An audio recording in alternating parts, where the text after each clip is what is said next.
Ẹ̀yin èèyàn ẹ káàbọ̀ sí Mashola Gist TV o. Bí a ṣe gbọ́ ọ, wọ́n ní Kábíyèsí wọ́n ní wọ́n ti gbé àwọn security enforcement dìde fún Queen Naomi o nítorí ìpadàbọ̀ wọn wá sí inú palace. Ẹ̀yin èèyàn ilé ẹ jẹ́ ká jọ gbọ́ gist tèmi. Tó bá jẹ́ ìgbà àkọ́kọ́ ní tí ẹ̀ ń darapọ̀ mọ́ Mashola Gist TV, mo kí yín káàbọ̀ sí Mashola Gist TV. Ẹ kú ọdún, ẹ kú ìyèdún, ẹ̀mí wa ṣe púpọ̀ ọdún láyé o. Àjọ máa wọ inú 2024 yìí ní àṣẹ Ọlọ́run pẹ̀lú àlàáfíà ni. Wọn ò ní wá ẹnikẹ́ni tì nínú wa o. Kábíyèsí gbé àwọn security yìí dìde láti jẹ́ aládàbòbò fún Queen Naomi. Ṣùgbọ́n orúkọ ni mi ni Mashola.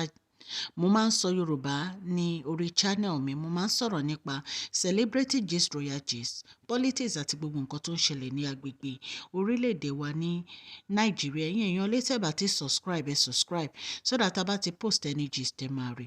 Òkè lọ́la yín á máa lọ́la yín ò ní lọ ìsàlẹ̀ láéláé.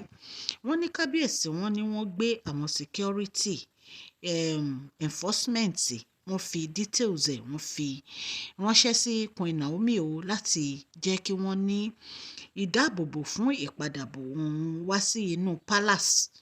Ṣó ti yé yín, so that ààbò á wà. Ẹ mọ̀ pé oríṣiríṣi nǹkan ló ń ṣẹlẹ̀ ní agbègbè wọn nínú palace, so Kábíyèsí fẹ́ kí security wà fún Queen Naomi. Bí a ṣe gbọ́ o, bí pípadàbọ̀ Queen Naomi wá sínú palace, Kábíyèsí gbé àwọn security yìí dìde nítorí Kábíyèsí wọ́n appreciate Queen Naomi pé wọ́n ń padà bọ̀ wá sínú palace. Ọ̀pọ̀lọpọ̀ èèyàn ló ti ń béèrè question pé ṣé lóòótọ́ ló ń padà wá. A ti sọ fún yín, àmọ́ bóyá wọ́n á padà wá tí àwọn olórí yìí tán bá ṣì wà nù palace o. Ṣé mọ̀ pé Queen Naomi ti fohùn sílẹ̀ pé tí àwọn olórí bá ṣì wà nù palace àwọn ò ní padà wá. Ṣùgbọ́n Kábíyèsí ń gbé ìgbésẹ̀ fún àwọn olórí láti move lọ sí ilé wọn. Ṣó ti yé yín, so tán bá move lọ sínú ilé wọn bí Queen Naomi ṣe sọ wípé tí wọn ò bá sí nínú palace àwọn á padà wá. Ìtorí ẹ̀ náà ni wọ́n fi ń gbé gbogbo àwọn nǹkan tó yẹ kí wọ́n gbé dìde àwọn security yìí so that Queen Naomi wọ́n fi ní ààbò tó dájú ní orí wọn. Ẹ̀yin náà dẹ̀ mọ̀ pé gbogbo ọ̀rọ̀ tí a ti gbọ́ lórí bí Mariam àti olórí Rónkẹ́ bí wọ́n ṣe ń lọ sí inú yàrá Yèyélúà tán lọ síbẹ̀. Gbogbo àwọn nǹkan tí Kábíyèsí rò náà ni tí wọ́n fi ní pé kí wọ́n ní security. Èyí tó jẹ́ pé enforcement security ni wọ́n, kì í ṣe security lásán tó yẹ pọ́n kàn máa ń gbé okùn sẹ́gbẹ̀ẹ́ o. Àwọn èyí wọ́n níbọn o. Ṣó ti yé yín, àwọn tó jẹ́ pé wọ́n kọ́ iṣẹ́ ìgangan tí wọ́n dẹ̀ gba certificate nínú ẹ̀, òun ni Kábíyèsí lọ pèsè fún wọn.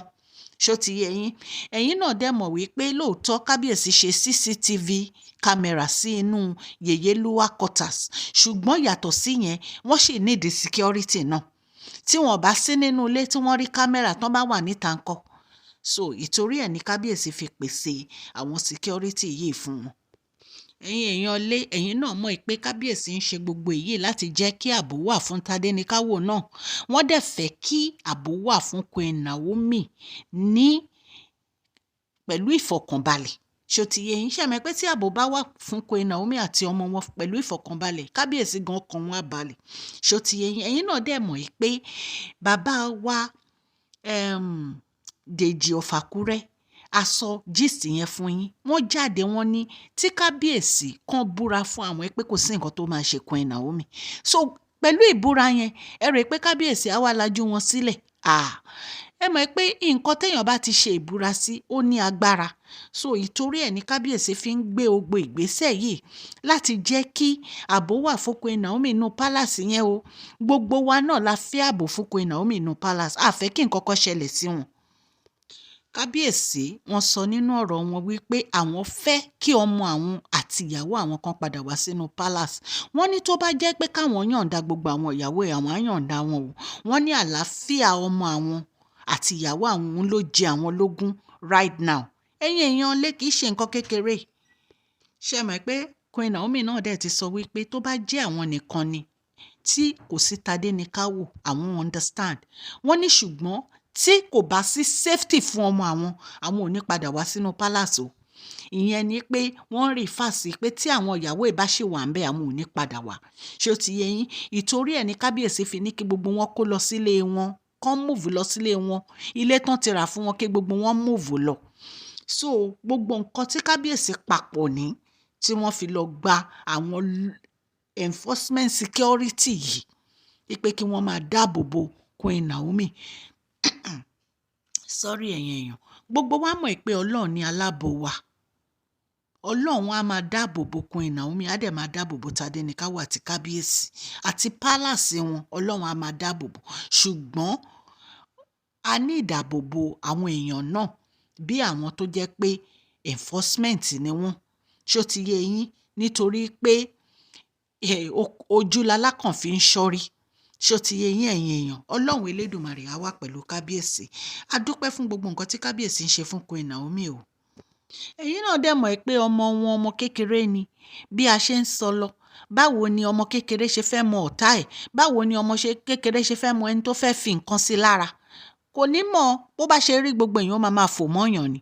Ọmọ ọdún mélòó ni Tádéníkáwò? Ìtorí ẹ̀ ni Queen Naomi ṣe ń lọ́ra láti padà wá sínú palace yẹn, nítorí pé wọ́n mọ̀ pé ọmọ yìí kò lè protect ara ẹ̀, àwọn nìkan náà ni àwọn lè protect ẹ̀. Ẹ̀yin èèyàn lé nǹkan tó ń ṣe nǹkan tí ó dáa ni o. Ẹ̀yin èèyàn lé kì í ṣe pé bóyá à ń dánu fún yín pé Queen Naomi ń padà bọ̀ wá sínú palace o, àdánu o.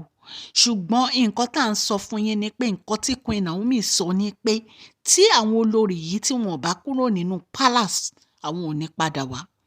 The only olórí tí a gbọ́ allegedly wípé Queen Naomi nìkan wá dúró síbẹ̀ òun ni Dr. Elizabeth.